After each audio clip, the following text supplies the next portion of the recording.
This is the first time Mary Whitted has been able to reunite with her family in 2 months. Yeah, baby. Do I get to touch you? Yeah. You're healthy. Like so many residents of senior living communities, Mary Whitted and her husband were separated and placed in quarantine to keep them safe from COVID-19. Oh, doesn't he look handsome? But the measures meant to save their lives have also been overwhelmingly isolating, keeping them apart from their loved ones like their daughter, Katie Nelson. Can you imagine living in a room that's maybe 200 square feet for 2 months? You can't come out. Oh. When you talk to them, like you could hear like there was gonna be a breaking point really, really soon. Whitted was able to reunite with her husband and daughter because her facility, Thrive Senior Living Communities in Virginia, came up with a simple but effective barrier to allow families to reconnect. How are you doing? You're looking good. I like the smile. You got a kiss for me? I love you. The rest of the world is opening up. I want to see my people so badly. And I know that the families do too, but I would still rather wait. That will still be there to make sure that these people are safe. I mean, that's hard. Communities for seniors have suffered some of the highest fatality rates in the nation. And as the pandemic stretches on with no end in sight, they've had to turn to creative solutions that not only address their residents' isolation and loneliness, but that also keep them safe. One nursing home facility, Lay Hill Center in Maryland, believes it may have a way to better protect residents. When I first heard of COVID-19, I actually was home on a weekend.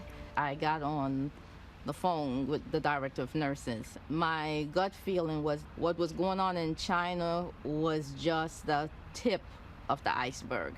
Jennifer Kelly directs the nursing services at Lay Hill Center. The facility did not quite escape the throes of the virus. One of our healthcare providers had come down with the COVID-19. We quarantined that floor immediately.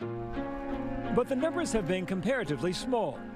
With 123 residents, Lay Hill has had 18 positive cases.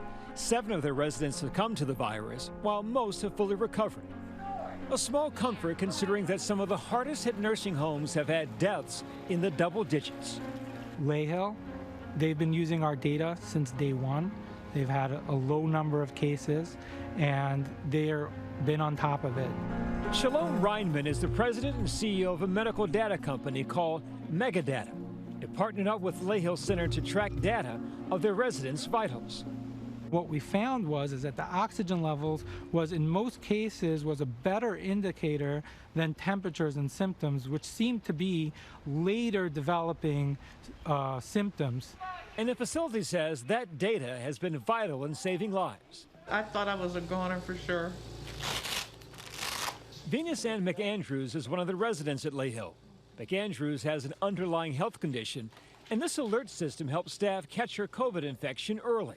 I'm so grateful to them. So if they wouldn't have caught it when they did and got me the help that they did, I would probably have died. And that's the truth. They really saved my life by finding out so quick and sending me to the hospital.